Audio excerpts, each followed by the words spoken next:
Good morning दोस्तों, कैसे हो आप सब लोग। स्वागत करता हूं आपके प्लेटफॉर्म यूट्यूब चैनल पे सरकारी जॉब अलर्ट।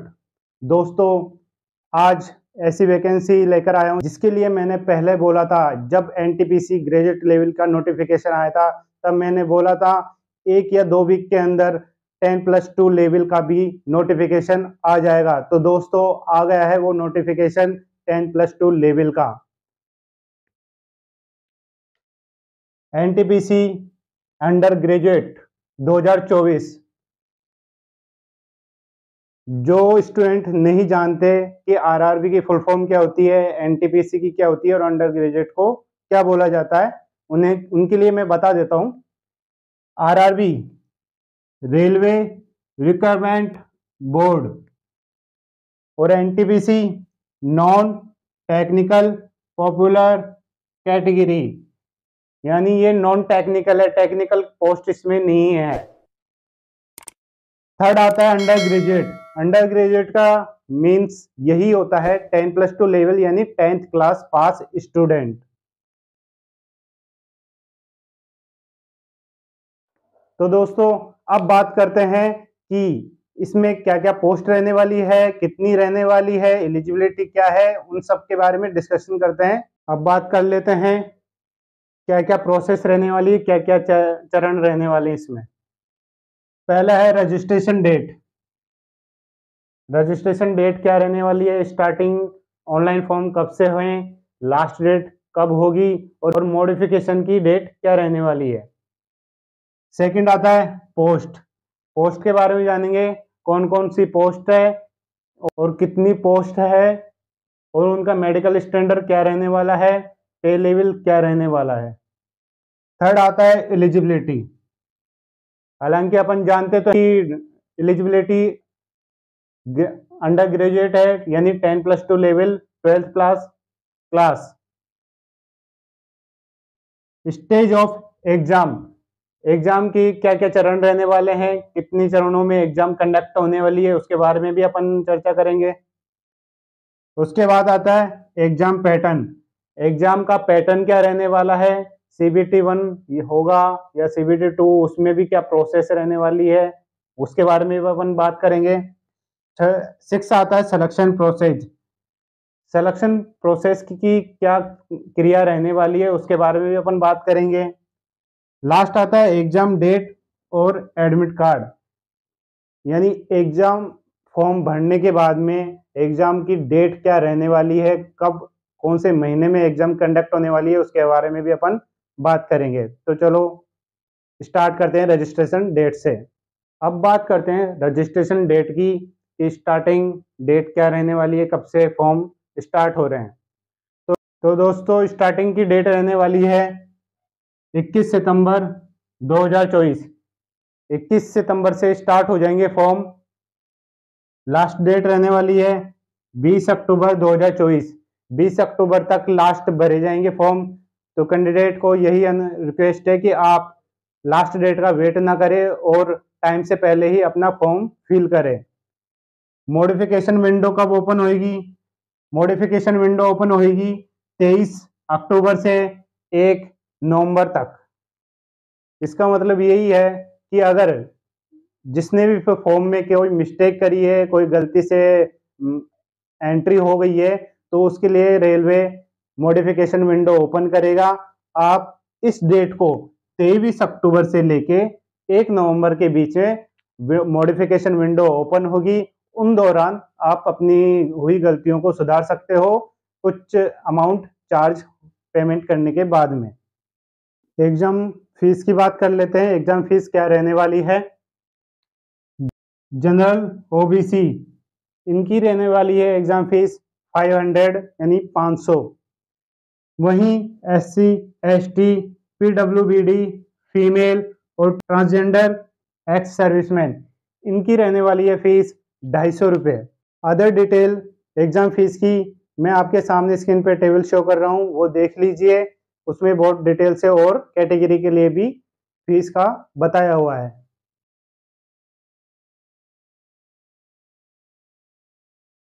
अब बात कर लेते हैं पोस्ट डिटेल की।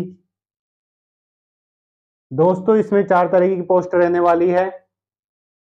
पहली है कॉमर्शियल कम टिकट क्लर्क, दूसरी है अकाउंट क्लर्क कम टाइपिस्ट, तीसरी है ट्रेन क्लर्क, फोर्थ है जूनियर क्लर्क कम टाइपिस्ट। दोस्तों इसमें 4 तरह की पोस्ट रहने वाली है, 2 पोस्ट क्लर्क टाइप की है और 2 टाइपिस्ट बेस की है। ये ऑफिशियल जॉब है जो कि हेडक्वार्टर में पोस्टेड होती है या स्टेशन पे। अब टेबल के थ्रू हम समझ लेते हैं और डिटेल्स। पहली पोस्ट कॉमर्शियल कम टिकट क्लर्क, इसकी पे लेवल रहने वाली है 3, मतलब इसकी सैलरी रहने वाली है 21,700 बेसिक। मेडिकल स्टैंडर्ड रहने वाला है B2, एज रहने वाली है 18 से 23, यानी मिनिमम 18 की एज है और मैक्सिमम 30 साल। टोटल वैकेंसी रहने वाली है इस पोस्ट की 2022। दूसरी पोस्ट है अकाउंट क्लर्क कम टाइपिस्ट, इसकी पे लेवल रहने वाली है 2, मीन्स 19,900 रुपये बेसिक। मेडिकल स्टैंडर्ड रहने वाला है C2, एज वही रहने वाली है 18 से 30, मिनिमम 18 मैक्सिमम 30। टोटल वैकेंसी है इस पोस्ट की 361। अब बात करते हैं जूनियर क्लर्क कम टाइपिस्ट, इसकी पे लेवल रहने वाली है सेक 2, वही सैलरी रहने वाली है 19,900। मेडिकल स्टैंडर्ड C2, एज 18 से 30 और टोटल पोस्ट रहने वाली है 990। लास्ट पोस्ट ट्रेन क्लर्क, इसकी भी सेम पे लेवल सेकंड, यानी 19,900 basic. Medical standard A3, age minimum 18 maximum 30। Total post है 72। तो दोस्तों टोटल पोस्ट देखी जाए तो 3,445 पोस्ट है टोटल। हालांकि ये कम है, पर रेलवे की ये वैकेंसी बहुत ही शानदार वैकेंसी है आप लोगों के लिए। एज फैक्टर में ये बता देना चाहता हूँ, मिनिमम 18 और मैक्सिमम 30 है, पर 3 साल का रिलैक्सेशन है। किस कारण? कोविड-19 पैंडेमिक के कारण, जो कोविड-19 आया था उसके कारण 3 साल का रिलैक्सेशन और दिया है। तो अब मैक्सिमम एज हो गई है 36, यानी मिनिमम 18 और मैक्सिमम 36 साल तक का स्टूडेंट या कैंडिडेट जो एलिजिबल है वो इस फॉर्म को अप्लाई कर सकता है। तो दोस्तों टेबल में देखा मेडिकल स्टैंडर्ड और एज। दोस्तों A3, B2, C2, आखिरी इनकी डिटेल क्या है, इनकी क्राइटेरिया क्या है B2, C2 और A3 की, मैं आपके सामने टेबल शो कर रहा हूं, उसमें आप देख सकते हैं डिटेल वाइज कि इनकी क्राइटेरिया क्या क्या है। अब दोस्तों एज की बात कर लेते हैं। जैसा कि बताया मिनिमम 18 और मैक्सिमम 30, साथ में 3 साल का रिलैक्सेशन दिया था due to the covid pandemic के कारण। पर बहुत सारी कैटेगरी हैं जिनमें अलग अलग रिलैक्सेशन और दिया गया होता है। तो मैं आपके सामने स्क्रीन पे शो करता हूं टेबल, जिसमें आप डिटेल वाइज और देख सकते हैं।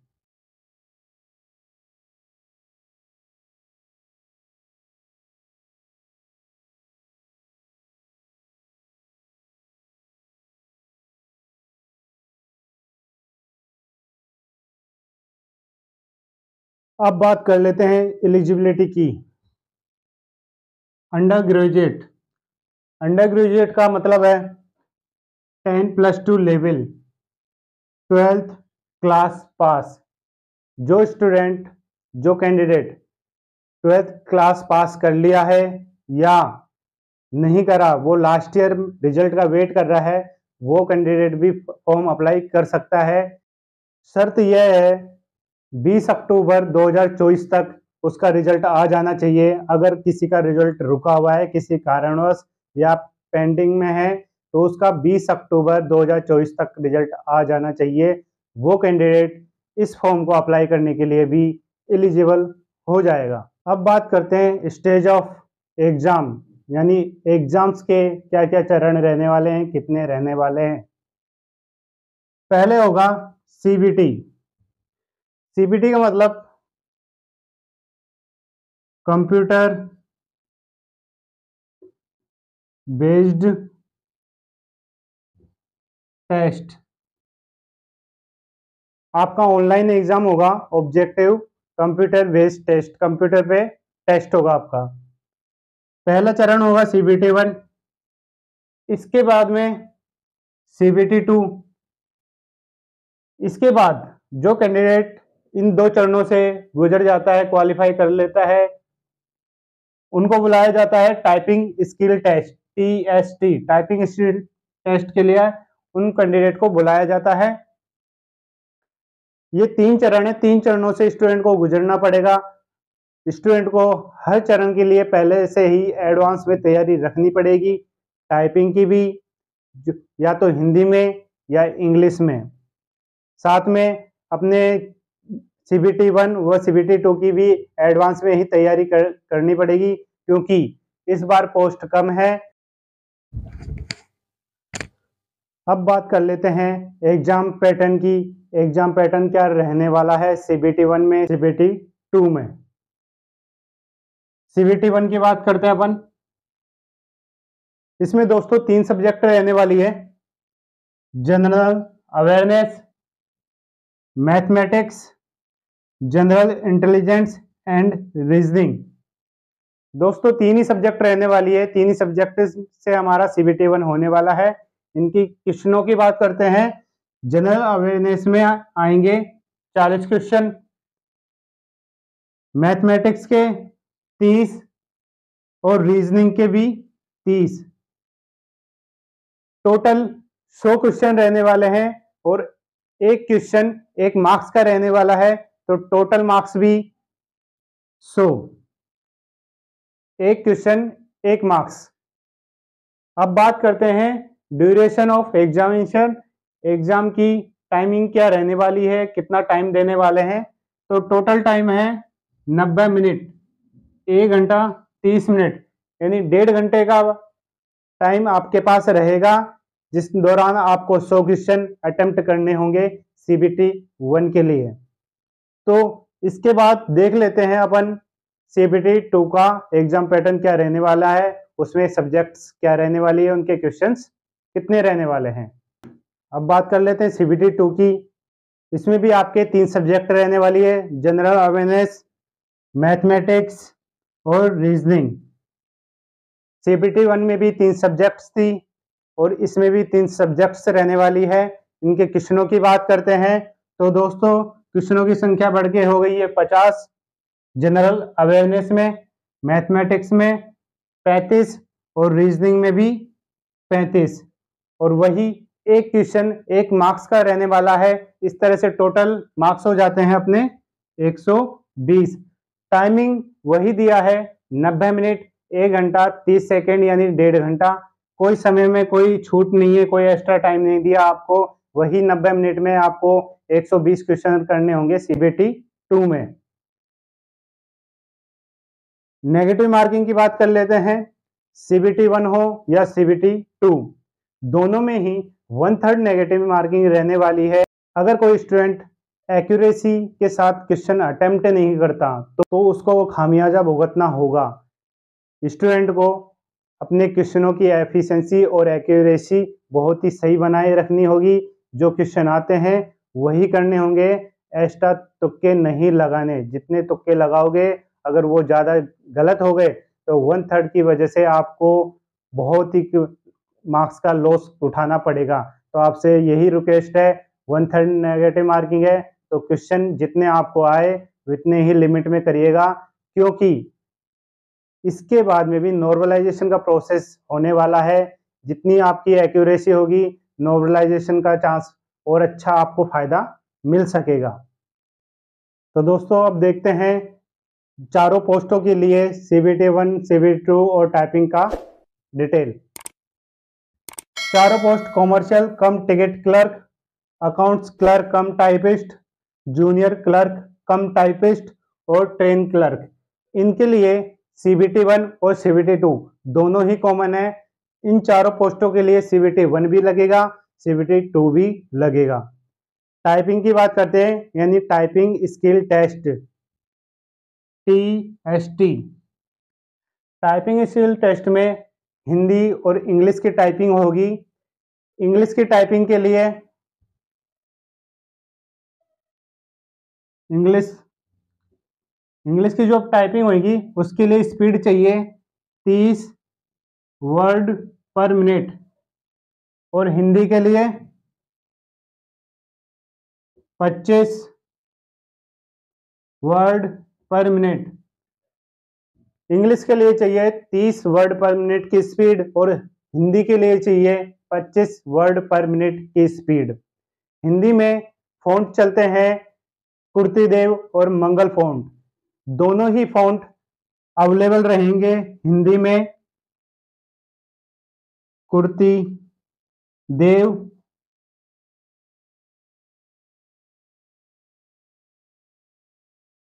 मंगल फॉन्ट, दोनों ही फॉन्ट स्क्रीन पे आपके अवेलेबल रहेंगे। आप जो सेलेक्ट करोगे उसी फॉन्ट में आपके हिंदी की टाइपिंग होगी। अब बात कर लेते हैं सिलेक्शन प्रोसेस की। तो दोस्तों, जैसा कि पहले CBT 1 होगा, कंप्यूटर बेस्ड टेस्ट होगा, उसके बाद में CBT 2 होगा, और जो स्टूडेंट CBT 1 में क्वालिफाई कर लेंगे वो एलिजिबल हो जाएंगे CBT 2 देने के लिए। CBT 2 में 15 गुना स्टूडेंट क्वालिफाई करेंगे, यानी RRB रेलवे 15 गुना स्टूडेंट को ही CBT 2 में क्वालिफाई करेगा। उसके बाद CBT 2 में जो स्टूडेंट क्वालिफाई कर लेंगे वो TST के लिए, यानी टाइपिंग स्किल टेस्ट के लिए एलिजिबल हो जाएंगे, और उन स्टूडेंटों की संख्या रहने वाली है 8 गुना। CBT 2 में जो स्टूडेंट क्वालिफाई करेंगे वो 8 गुना TST के लिए एलिजिबल हो जाएंगे देने के लिए। जब आप TST यानी टाइपिंग स्किल टेस्ट से क्वालिफाई कर लोगे, क्योंकि ये typing skill test qualify nature है, इसे सिर्फ क्वालिफाई ही करना पड़ेगा, इसकी कोई मेरिट नहीं होगी।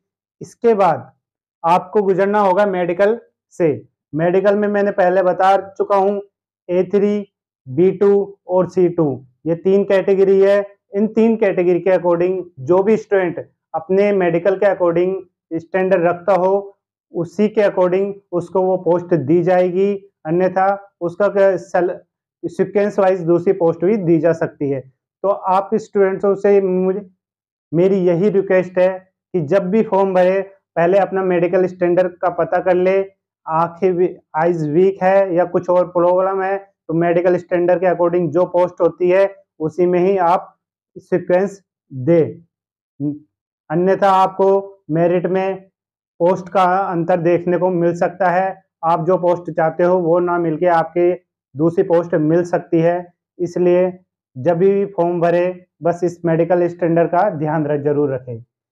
जब आप मेडिकल से क्वालिफाई कर लोगे, आपका मेडिकल अच्छा हो जाएगा, आप क्वालिफाई कर लोगे, उसके बाद में आपको बुलाया जाएगा DV के लिए, यानी डॉक्यूमेंट वेरिफिकेशन के लिए, जिसमें आपके 12th 10th कास्ट सर्टिफिकेट आदि डॉक्यूमेंट्स का वेरिफिकेशन किया जाता है।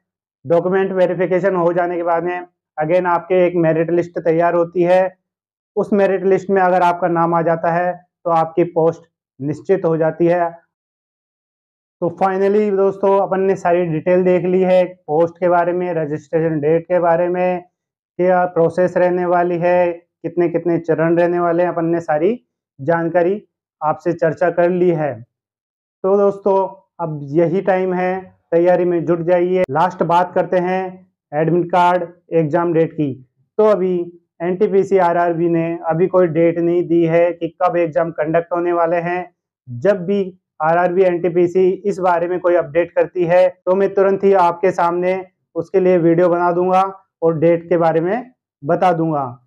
आप अभी से ही तैयारी स्टार्ट कर दीजिए। जिसने अभी तैयारी नहीं करी है उसके पास भी अभी मौका है, वो तैयारी कर सकता है और NTPC 10+2 लेवल को क्रैक कर सकता है। और जो कैंडिडेट इस वीडियो को देख रहे हैं, अगर अब तक इस वीडियो को लाइक नहीं करा हो तो लाइक कर दीजिए, सब्सक्राइब नहीं करा हो तो सब्सक्राइब कर दीजिए, और ऐसे ही कंटेंट और वीडियो देखने के लिए हमारे इस चैनल से जुड़े रहिएगा और अपने दोस्तों को भी शेयर कीजिए, जिससे वो भी नई नई भर्तियों का लाभ उठा सके और उन्हें पता चल सके कि क्या क्या वैकेंसियां इंडिया में आती है, राजस्थान, अदर स्टेट्स में। थैंक यू, धन्यवाद, जय हिंद।